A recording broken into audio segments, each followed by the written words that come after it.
এটা তো পশ্চিমবঙ্গ সরকারের ব্যর্থতা।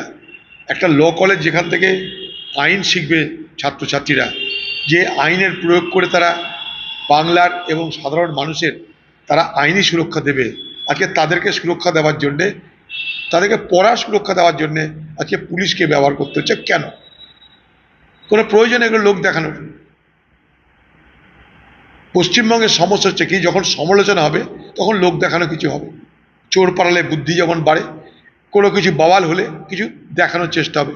সামনে ভোট আসছে, মধ্যবিত্ত সাধারণ মানুষ, মহিলাদের নিরাপত্তা নিয়ে আজ প্রশ্ন, তাই লোক দেখানো, নানা কাজ দেখানো শুরু হয়েছে।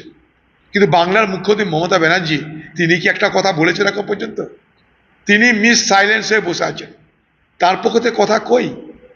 কসবা তার বাড়ি থেকে একটুখানি দূরে, তার এলাকার মধ্যে পড়ে।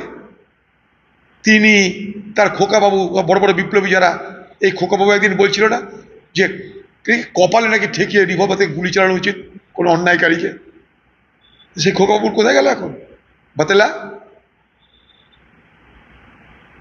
বাংলার মেয়েরা বলছে, আজকে কলেজের ছাত্রীরা বলছে, আজকে যদি লাজ থাকে, লজ্জা থাকে বাংলার মুখ্যমন্ত্রী, তাহলে হয়তো ক্ষমা চাক। পুলিশ মন্ত্রী হিসেবে তিনি ব্যর্থ হয়েছেন। যদি আপনার লাজ বা লজ্জা থাকে, যদিও সেটা নেই, যদি থাকে, আপনার ক্ষমা চাওয়া উচিত, কারণ আপনি ব্যর্থ। কলকাতার মেয়র আপনার, পুলিশ মন্ত্রী আপনি, কলকাতার মতন রাজ্যের রাজধানী ওটা, সেখানেই যদি এই অবস্থা চলে, তাহলে মফস্বলে কলেজে কি হচ্ছে ভাবলে আমাদের শিউরে উঠতে হয়।